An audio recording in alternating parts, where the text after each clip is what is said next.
The sound of the cabin door sealing shut was like a cold, surgical strike, cutting off every escape. Inside the narrow, airless space of Meridian, Airways Flight 788, from New York to Los Angeles, no one could have guessed that a minor confrontation was about to ignite a global storm.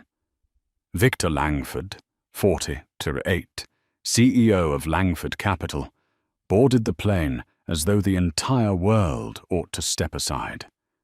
Every stride carried the rhythm of authority. Italian leather shoes striking fast against the aisle floor, the scent of expensive cologne mingling with the impatient breath of a man chasing a 9-figure deal. In his ear, a Bluetooth headset blinked blue, a tiny, arrogant pulse of technological power.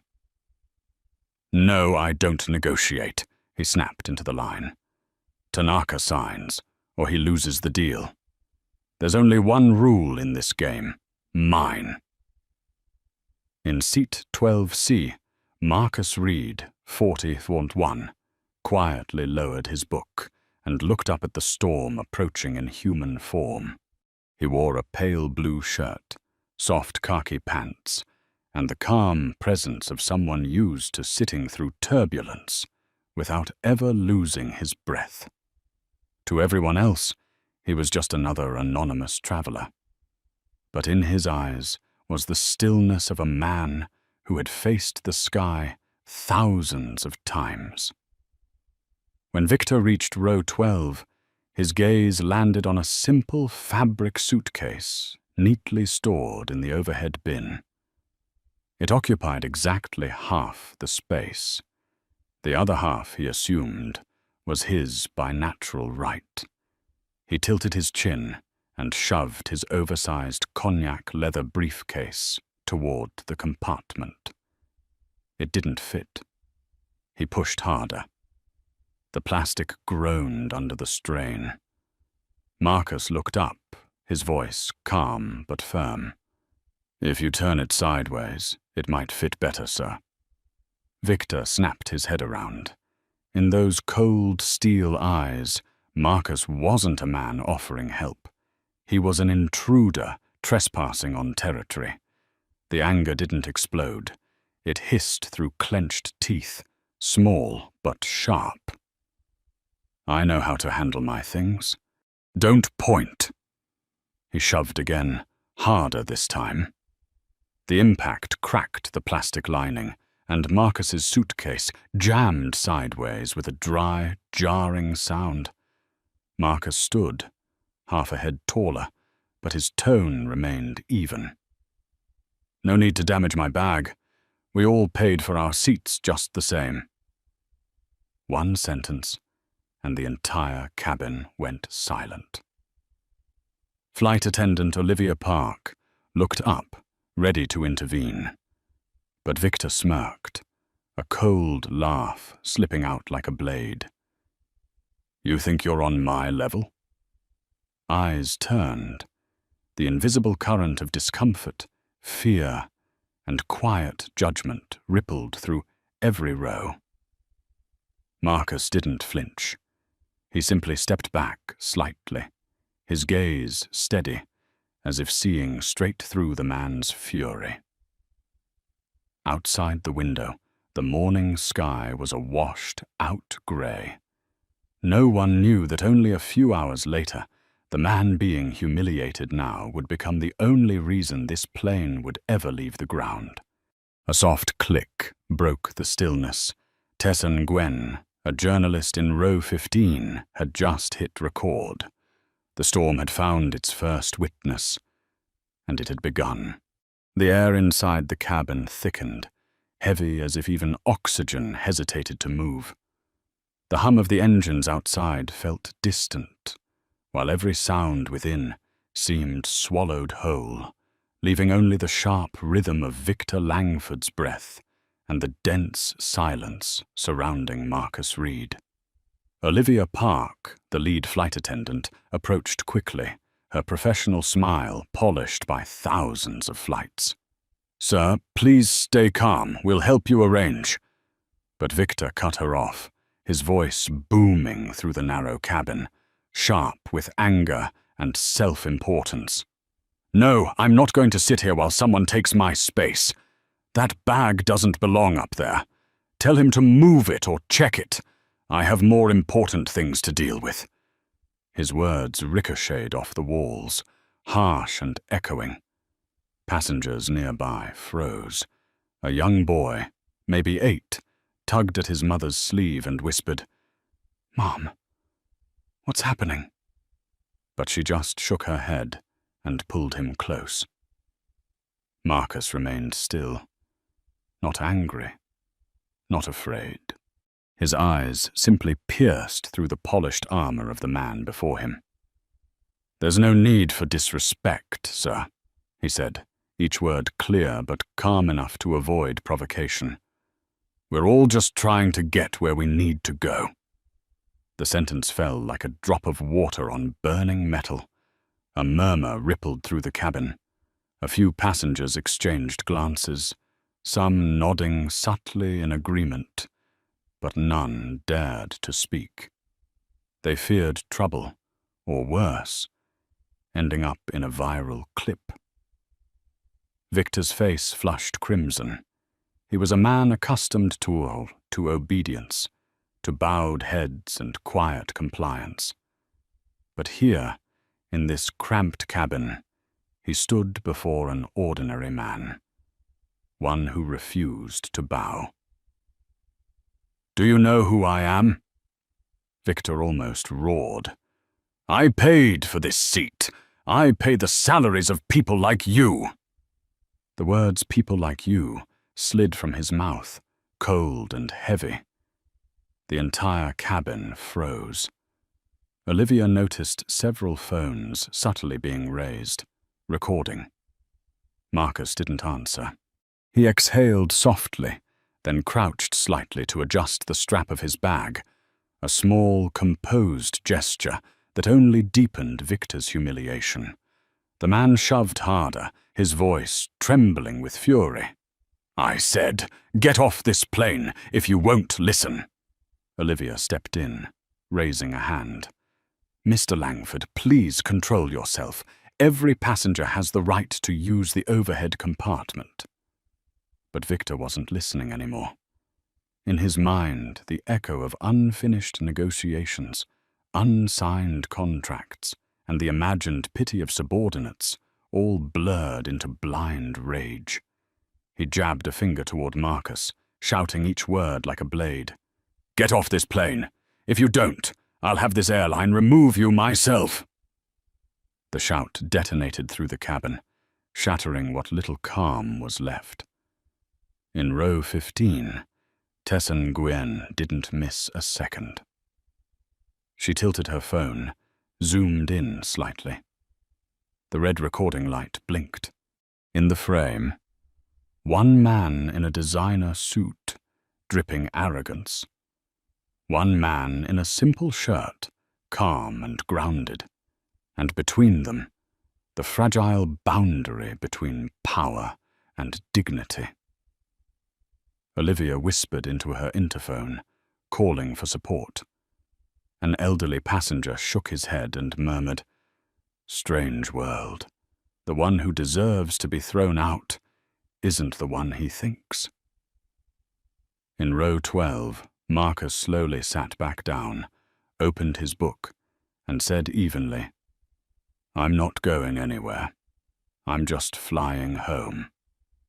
And Victor, still standing in the aisle, his hand trembling, whether from rage or shame, no one could tell. What none of them knew was that in just a few hours it would be Victor himself who would be forced to leave that plane, in the most unforgiving sense of the word. A soft ding echoed through the cabin, cold and indifferent, like a reminder that human power meant nothing against the steel machinery of the skies. The cabin shuddered slightly. Flight attendant Olivia looked up, receiving a signal from the cockpit. The captain's voice came through the speakers, deep, professional, but carrying a faint hesitation. "Ladies and gentlemen, we've detected a technical alert. It's just a standard protocol check, but it will take a few minutes before we can depart." Passengers sighed collectively. Some unbuckled their seatbelts, others pulled out their phones to scroll. Victor Langford slumped into his seat, eyes rolling. "Unbelievable," he muttered. "$1 billion airline can't even start a plane. Ridiculous." Marcus Reed, still calm and silent, only glanced at his watch. He caught something in the captain's tone, a hint of fatigue that didn't belong before takeoff. An old instinct stirred in him, but he stayed quiet. No one needed to know he had once sat in that very cockpit, flown this exact model, for over a decade. 5 minutes passed, then 10. The air in the cabin thickened, the heat creeping in along with restlessness. Victor tapped his fingers impatiently on the tray table, each click sharper than the last. "Another day ruined by amateurs," he said loudly, making sure those nearby could hear.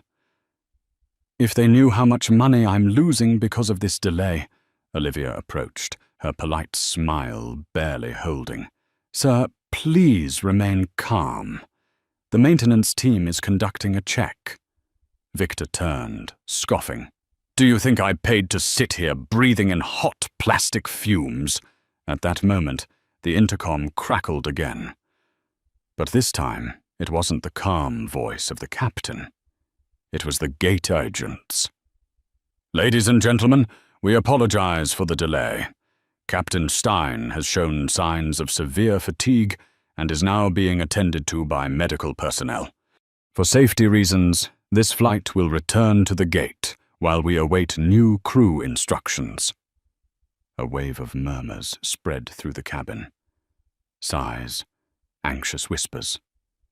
Victor's head snapped up, his mouth opening, then closing again. "He's sick? Then who's flying?" No one answered. The plane slowly taxied back toward the gate. Through the window, the runway lights shimmered across Victor's face, carving impatience into every line. When the jet bridge locked back into place, a woman in a Navy uniform stepped on board. Her name tag read Monica Patel, Operations Supervisor. She held a clipboard, her expression tense. "Ladies and gentlemen," Monica began, steadying her voice under hundreds of watchful eyes. "Because the captain has suddenly been deemed unfit to operate this aircraft, we are attempting to locate a reserve pilot certified for the A3221 model." She paused, exhaling softly. "However, at the moment, there are no available captains within range of JFK. If a replacement cannot be found, the flight may be delayed at least 6 hours, or worse, cancelled." The uproar came instantly. Complaints, groans, angry shouts. A businessman slammed his laptop shut. A young mother sighed. "God, my son has a hospital appointment tomorrow morning." Victor let out a bitter laugh, shaking his head in disbelief. "No way. 6 hours. I'll lose the deal. What kind of circus are they running?" He shot to his feet, turning on Monica. "Get your manager here. I want to speak to someone with real authority." The supervisor kept her composure. "We are reviewing a temporary solution, Mr. Langford." Victor chuckled, hand on his hip. "A temporary solution? What are you going to do? Pull a pilot out of the passenger list?" The sarcasm drew a few uneasy laughs from the crowd. No one realized that just a few rows ahead, there was indeed someone who fit that description, and he had just looked up, a faint smile touching his lips. Marcus Reed gently closed his book and placed it on the tray. In his chest, that long, dormant feeling stirred again, the unmistakable pull of responsibility. He drew in a deep breath. The real storm hadn't even started yet. The front cabin door opened with a hiss as Monica Patel stepped in, accompanied by 2 technicians. Her voice remained steady, but her eyes carried something taut and fragile, tension laced with hope. "Ladies and gentlemen," she began, "we're reviewing the passenger manifest. There's a possibility that one of our passengers today is a licensed pilot qualified to operate this aircraft. We're verifying now." The cabin went completely silent. A few passengers glanced around.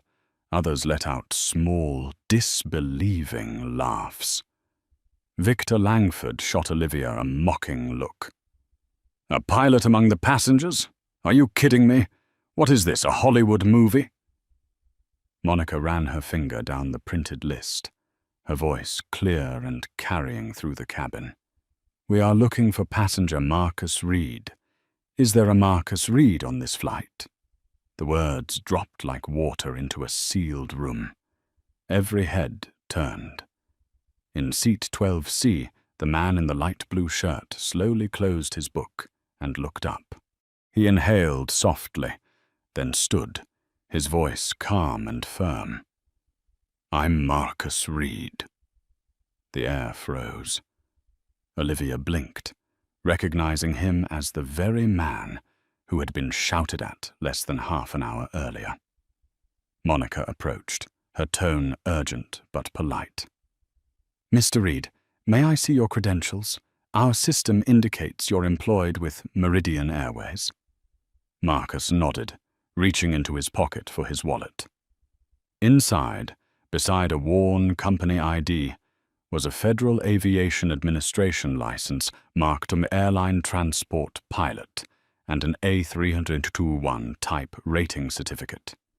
He handed them over without pride or performance, only the quiet composure of someone accustomed to carrying the weight of human lives.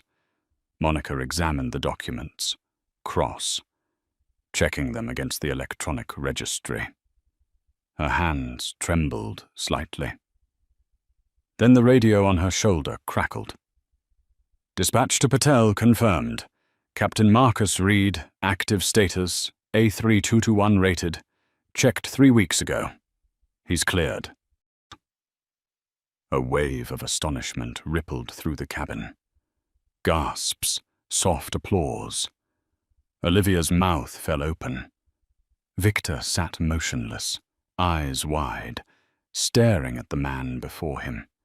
The same man he had dismissed as not worth a seat.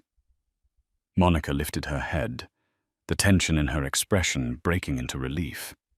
"Thank God," she murmured, then spoke louder for everyone to hear. "Captain Reed, if you're willing, please proceed to the cockpit. The entire crew and all passengers will be under your command." Marcus gave a small nod. He said nothing. He simply reached up, opened the overhead bin, and pulled down his simple canvas suitcase. Passengers shifted aside instinctively to give him room. From the bag, he withdrew a neatly folded black pilot's uniform, the 4 gold stripes on its shoulders gleaming under the cabin lights. The mark of the highest commercial rank. He slipped it on with smooth precision, no hesitation, no need for showmanship. Within minutes, the anonymous man from seat 12C had become Captain Marcus Reed, the embodiment of order, competence, and calm authority. Applause filled the cabin, but he only bowed his head slightly in acknowledgement. His eyes held no pride, only the deep focus of someone preparing to carry 80 lives through the sky. As he walked past Victor, their eyes met. No words were spoken. None were needed. Marcus's gaze wasn't angry. It was as cold and clear as cockpit glass, professional, steady, untouched by ego. That silence, more than anything, made Victor feel small for the first time in his life. Marcus Reed, the man he had humiliated, was now the only person who could lift him off the ground. Straightening his collar, gripping his case, Marcus walked toward the cockpit door. Each step landed like a quiet, deliberate hammer, striking against the hollow shell of Victor Langford's pride. The cabin was silent. Only the faint click of seatbelts and the metallic sound of a zipper could be heard as Marcus Reed opened his suitcase. The cabin lights glimmered off his shirt fabric, then caught the golden threads on his shoulders. 4 gleaming bars of command. No one spoke, but every pair of eyes followed him. A few passengers pretended to scroll through their phones, but none looked away from the man whose presence was changing before their eyes. He removed his light travel shirt, folded it neatly, and slipped on a crisp black pilot's uniform, thick, structured fabric, the symbol of discipline and authority. By the time he fastened the last button, the ordinary traveler was gone. In his place stood someone who had flown through storms, who had faced decisions where a single mistake could cost hundreds of lives. He took out his cap, and when he placed it on his head, the cabin seemed to hold its breath. Olivia Park, who had witnessed the earlier argument, raised a hand to her lips. She could hardly believe what she was seeing. The quiet passenger she had tried to protect from humiliation was, in fact, her highest superior. Marcus turned to her and gave a small nod. "Prepare the cabin. I'll be in the cockpit in 1 minute." His voice, low and steady, carried a command that sent a shiver through her. It was no longer the voice of a man who had been insulted. It was the voice of a leader. In row 6, a young man stood and began to clap. Then another joined in. Within seconds, the entire cabin erupted in applause, waves of it crashing down the aisle. "This man just saved our flight," someone shouted. Marcus smiled faintly, offering a small nod in return, then pulled his suitcase and began walking down the narrow aisle. The rhythmic roll of its wheels echoed like nails being driven into the coffin of Victor Langford's arrogance. Victor sat frozen in seat 2A. Gone was the man who commanded billion-dollar deals and silenced boardrooms. His eyes followed Marcus, dazed, as if trapped in a nightmare. He replayed every cruel word he'd spoken. "People like you, get off this plane." Each one returning like a blade twisting inward. Marcus stopped beside his seat. Their eyes met. For a brief moment, time stood still. There was no anger in Marcus's gaze, only the calm, cutting certainty of a man who knew exactly where he stood. He spoke softly, just loud enough for Victor to hear. "Now sit back. I'll take it from here." Then he moved on. A few passengers rose, clearing the path. The applause rose again, louder this time, rolling through the cabin until Marcus reached the cockpit door. He turned and nodded at Olivia. "We'll be in Los Angeles, on schedule." She nodded quickly, eyes shining with admiration and awe. The cockpit door closed behind him with a sharp, metallic click. But to Victor, it sounded like the door of judgment sealing shut. As the lock turned, the roles had reversed. The humiliated passenger was now the man commanding the fate of 180 souls. Victor Langford bowed his head. For the first time in years, he felt truly small, and at the front of the aircraft, Captain Marcus Reed took his seat, placed his hands on the controls, where power came not from money, but from skill, discipline, and respect.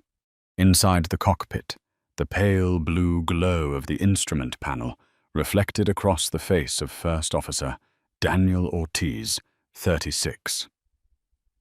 Sweat glistened along his temple. In front of him, hundreds of switches and warning lights blinked like a chaotic maze.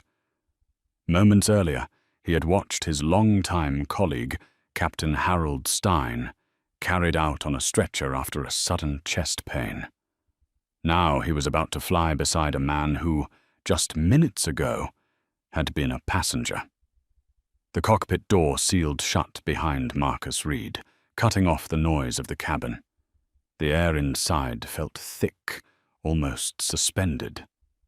Daniel turned, his eyes a mix of caution and disbelief.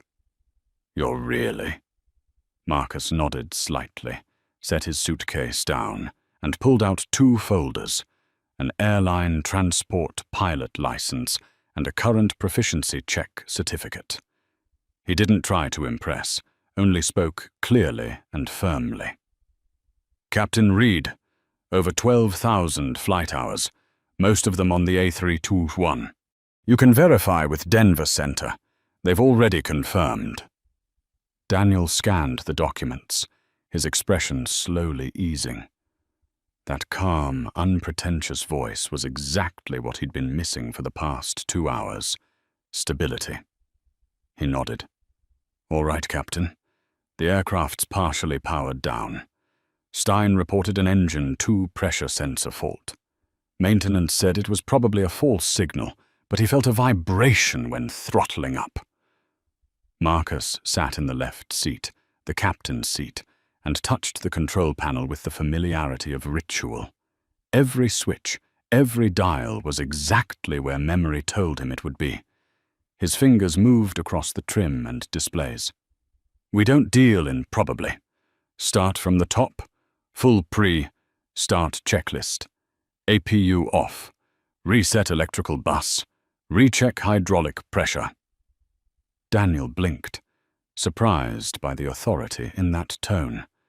Not commanding for dominance, but out of instinct. He began reading the checklist line by line. Fuel pumps on. Hydraulic pressure nominal. Engine 2 bleed air reset. "Good," Marcus replied briefly.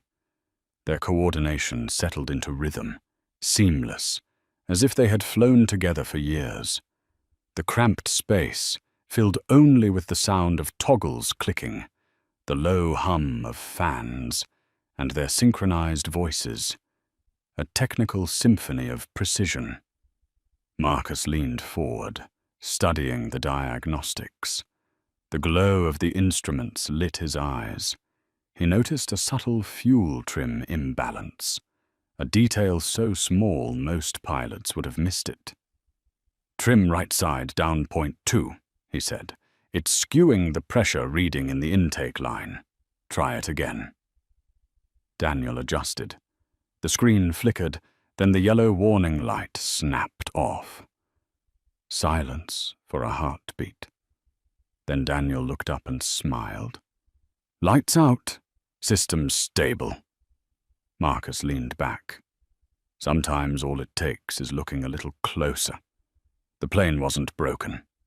It was just waiting to be understood. The words carried more than technical weight. They echoed like a parable, resonating beyond the cockpit, toward the cabin, where one man had misjudged another. Daniel drew a deep breath, picked up the intercom. "Ground control, this is Meridian 788. We have replacement captain on board. Captain Reed, A321 type rated. System checks complete. Requesting clearance for engine start." The radio crackled back. "Confirmed 788. Welcome back, Captain Reed." Marcus smiled faintly, placed his hand on the throttle, his voice low and steady as steel. "All right, Daniel. Start the engines. Let's take them home. The twin CFM engines roared to life, their deep hum rolling through the fuselage like the heartbeat of a giant coming awake. The cockpit dimmed to a calm glow, every gauge returning to green. Out in the cabin, Victor Langford looked up as the engines came alive. He didn't know that the sound, the same one he once called annoying noise, was now the sound of fate delivering him his most expensive lesson. Marcus glanced toward the sealed cockpit door, his eyes calm but infinite in depth. He had nothing left to prove. All he needed to do was fly. Meridian 788, cleared for takeoff. Runway 2. 2 right. The voice of air traffic control came through the headset, and with a single steady nod, Marcus Reed pushed the throttles forward. The twin jet engines roared to life, sending waves of hot air rippling across the mist-covered runway. The fuselage trembled, then surged ahead, fast and sure, like a steel arrow reclaiming its dignity. In the cabin, tension hung tight as wire. Olivia Park walked down the aisle, her eyes stealing glances at the closed cockpit door. She had never witnessed a reversal of fate so absolute. The man who had been humiliated was now in command of everyone's lives. When the nose lifted off the ground, the passengers collectively held their breath, a heartbeat of silence. Then the sudden lightness of ascent, followed by the rush of applause that filled the air. "Positive climb," Daniel Ortiz announced. "Gear up," Marcus replied. In seat 2A, Victor Langford shut his eyes, gripping the armrest. Every sound, every vibration, cut into him like a blade. The man he had ordered off the plane was now the one keeping him alive at 35,000 feet. The aircraft leveled off, and the familiar ding signaled the seatbelt sign turning off. Olivia took the intercom. "Ladies and gentlemen, we've reached cruising altitude. Estimated flight time is 5 hours and 20 minutes.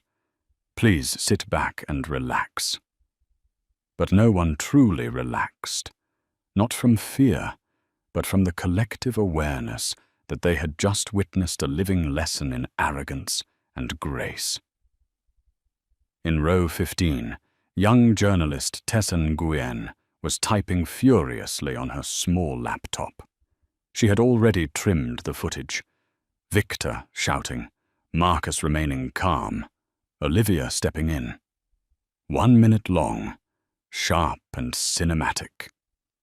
The title she typed read, "Businessman yells at black passenger, demands he get off the plane, but the truth stuns the world." She hit post, the video uploaded to Twitter and spread like wildfire. While Meridian 788 glided smoothly above silver clouds, the world below was erupting. Within an hour, the clip hit 500,000 views. Within 2, it passed 1 million. Hashtags flooding in. Hashed flying while black. Meridian 788. Karma 835,000 feet. News outlets seized on it. Langford Capital CEO humiliates passenger, not knowing he was the captain of the flight. In seat 2A, Victor felt his phone buzzing non-stop. He looked down. Dozens of notifications, messages from assistants, PR teams, his wife, investors. His name was now the hottest search term in America. The lesson of his life was unfolding live for the world to see. But in the cockpit, Marcus neither knew nor cared. His focus was fixed on the horizon ahead. Outside, the sky was turning red with sunset. Daniel glanced over and smiled. "You're remarkably calm, Captain. Down there, They're probably losing their minds. Marcus replied, his voice soft as wind. Let them. Our job is to bring 180 people home safely. The rest belongs to the world. The words carried quiet weight, a philosophy forged through thousands of flight hours and countless moments of being underestimated, yet choosing composure over confrontation. In the cabin, Olivia poured coffee for an elderly woman whose hands trembled as she whispered, "That captain, he's extraordinary." Olivia smiled, eyes shining. "Yes, ma'am. And the most remarkable thing is, he never had to prove it." Meanwhile, Victor Langford leaned back in his seat, eyes hollow. Every subtle vibration of the aircraft pulsed like a reminder that everything he had once worshipped, power, money, status, was an illusion. Outside, the sky stretched vast and golden. In the cockpit, Captain Marcus Reed kept his hands steady on the controls, his eyes reflecting the same golden light. He didn't yet know that far below, his name was sparking a storm, not of scandal, but of faith. 3 hours after leaving New York, the western sky had darkened. The sunset bled into a deep crimson streak, surrendering to a violet blue night that wrapped the cockpit in stillness. On the radar, a massive convective storm cell twisted above the Rockies, a storm being born mid-air, violent and unpredictable, as if mirroring human arrogance itself. Daniel Ortiz stared at the weather screen, his voice tense. "That's a strong pressure core, Captain. This one's huge. Not sure we can get around it." Marcus studied the red and yellow swirls flashing across the radar, his fingers tapping lightly on the yoke. "We'll climb to flight level 370. Southern routes are jammed. If we're lucky, we'll clear the top." He flipped on the intercom, his voice deep and calm, speaking of the storm ahead as though it were nothing more than passing rain. "Ladies and gentlemen, this is Captain Reed. We're encountering some rough weather ahead. Please fasten your seatbelts and remain seated. We'll be adjusting altitude to ensure your absolute safety. Thank you for your cooperation." Moments later, the storm struck. Lightning ripped through the night sky in blinding flashes. The fuselage shuddered, wind howling through the thin metal shell like the roar of a wild beast. Passengers screamed. A glass shattered. A child cried out. The sound of wind battering the cockpit windows echoed like an orchestra of chaos. Olivia Park moved quickly down the aisle, hands trembling as she steadied herself on seatbacks, checking belts row by row. In the flickering light, she caught sight of Victor Langford. His face was pale, drenched in sweat despite the cool air. His knuckles whitened as he clutched the armrest, eyes locked on the ceiling. In his mind, a cruel irony surfaced. "I wanted that man off this plane.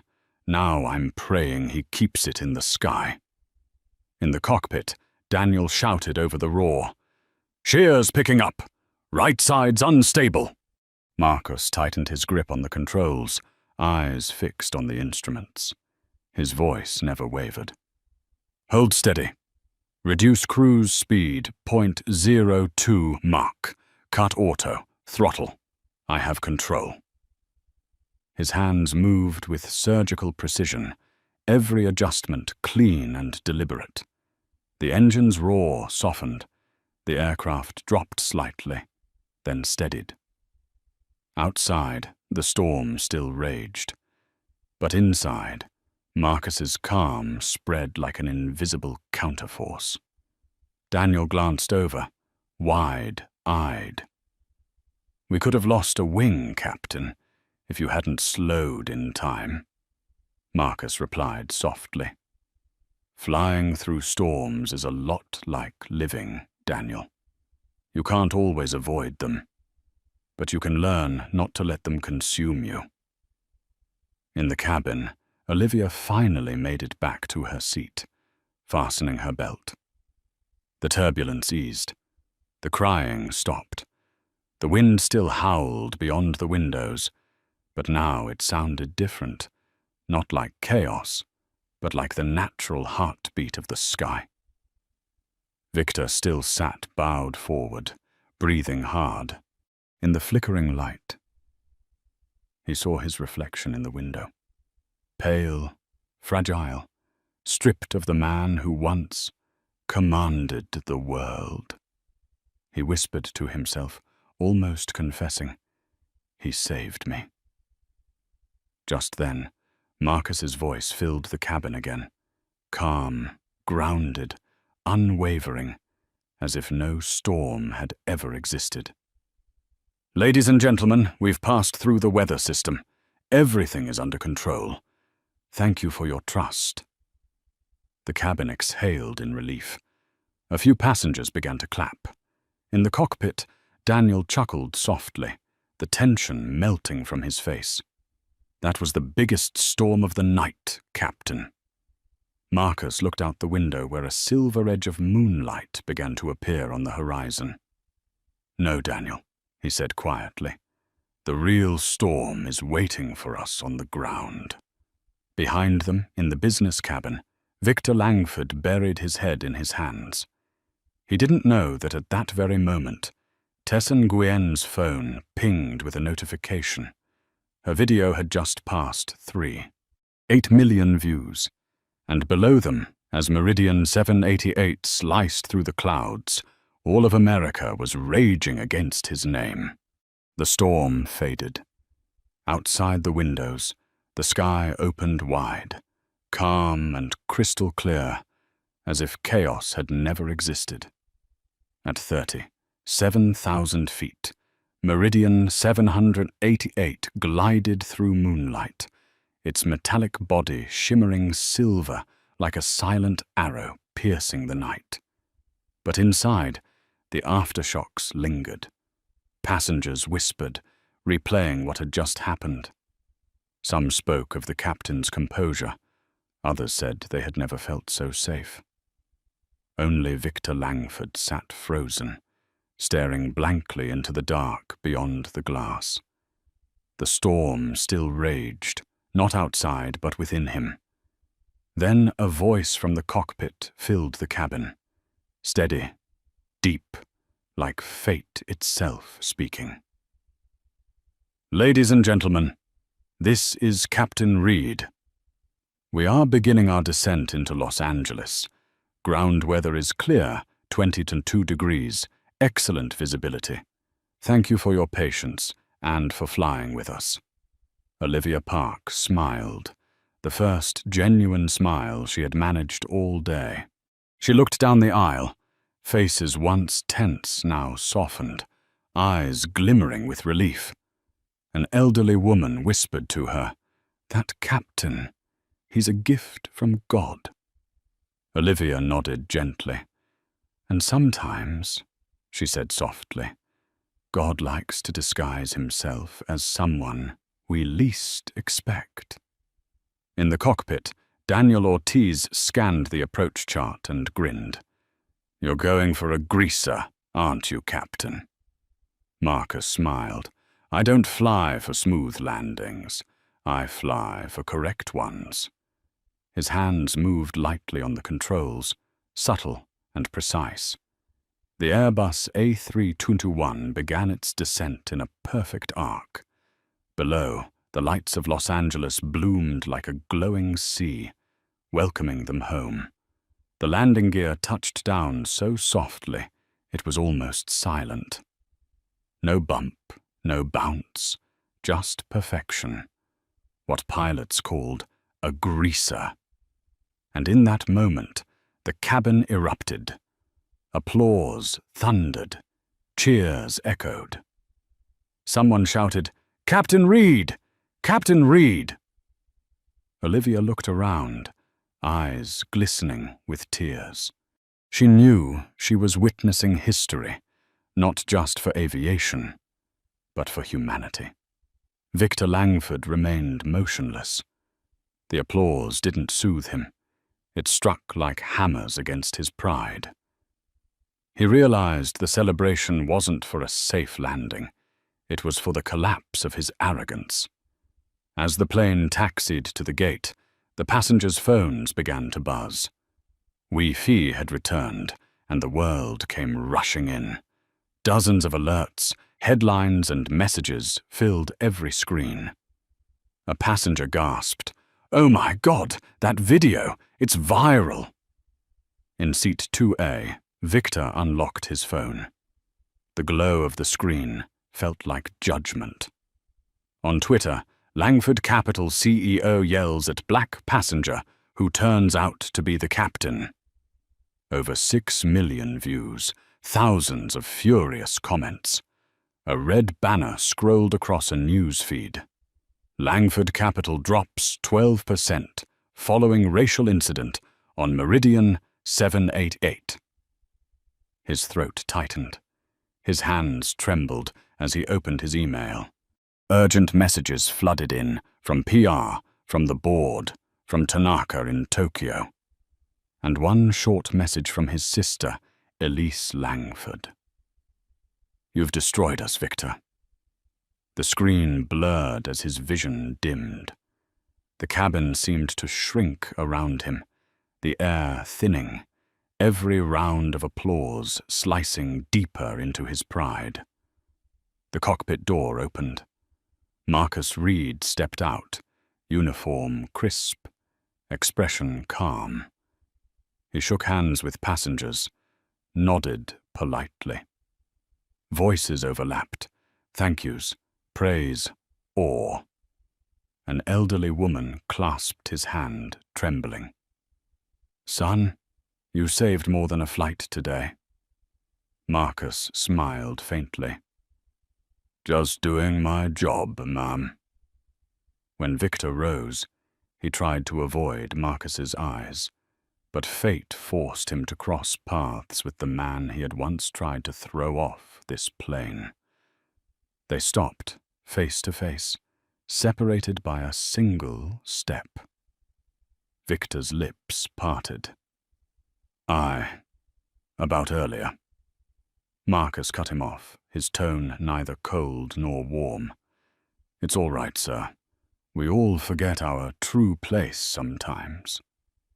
A pause. "Now have a safe trip, on the ground." Marcus turned away, continuing to greet the passengers. Victor stood frozen, hollow, eyed. For the first time in his life, he understood what it meant to be forgiven, but not worthy of it. As he stepped off the jet bridge, camera flashes exploded. A sea of reporters awaited. "Mr. Langford, did you really discriminate against the black captain? Do you have an apology? How does it feel knowing the man you insulted just saved your life?" Victor lifted his briefcase to shield his face, head lowered, walking through the storm of lights and questions, as the empire he built crumbled around him. Behind the glass, Marcus Reed remained at the cabin door, standing tall, composed. And at that moment, not in the sky, but within the hearts of everyone watching, he had just completed the most flawless landing of his life. 3 days after the incident, America was still ablaze. The story of Flight Meridian 788 dominated every morning broadcast, from major newspapers to millions of reaction videos online. But amid the storm of outrage and blame, only one person remained silent: Captain Marcus Reed. He gave no statements, no interviews, no carefully written posts. While Victor Langford stumbled through a clumsy, lawyer-scripted public apology, Marcus quietly returned to the skies. For him, Proving himself was never about words. It was about action. Meridian Airways soon realized the impact of what had happened.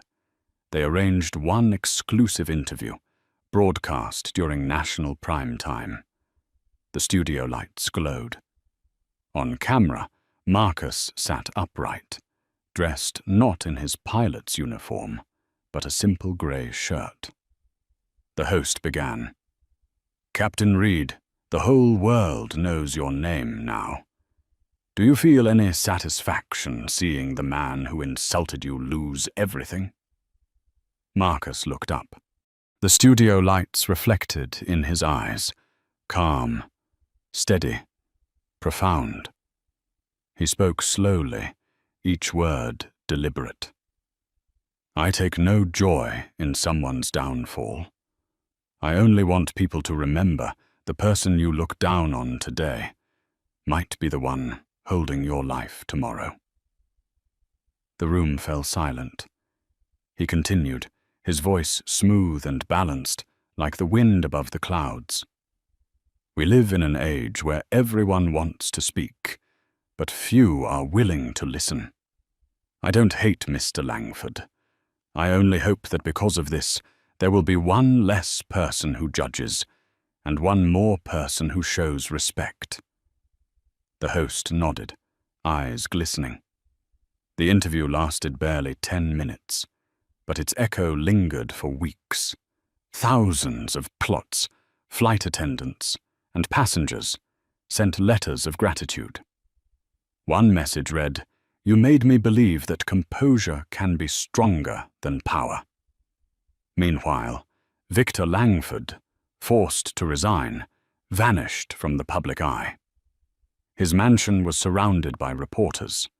In a rare encounter on the street, he said only one sentence before the cameras. "I learned that sometimes the one who saves you is the same person you once looked down on." Months later, Marcus Reed was named Captain of the Year, not just for his skill, but for his professionalism and humanity under pressure. At the ceremony, he spoke briefly. "Flying isn't about conquering the sky. It's about learning humility before it.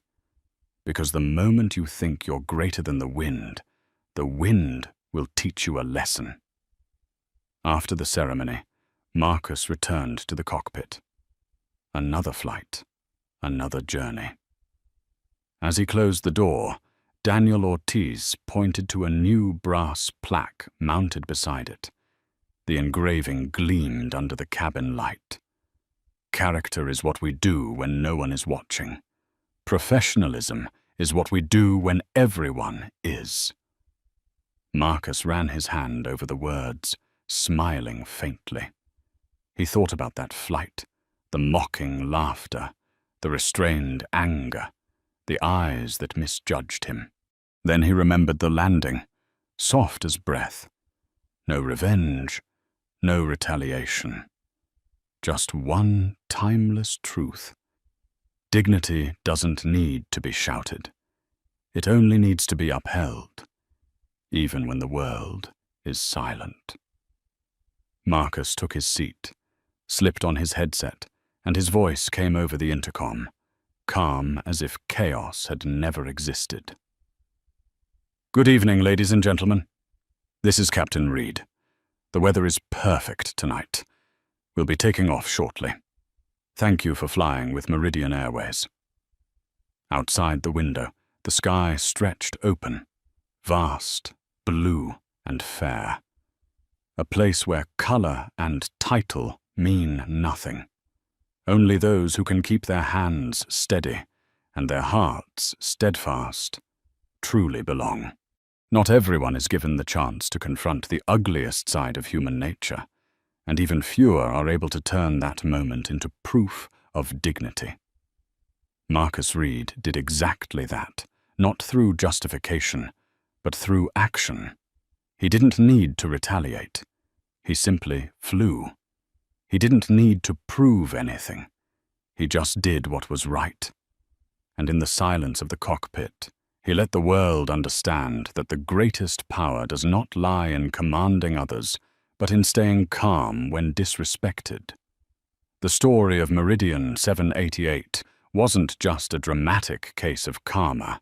It was a mirror held up to modern society, where prejudice can still hide behind a tailored suit, and where self-respect can still shine through a quiet, composed smile. When the landing gear touched down, that lesson landed too, in the hearts of millions. Respect is not a privilege, it's a standard. If you believe the world needs more people like Marcus Reed, those who choose dignity over anger, action over words, then hit like and share to spread this story.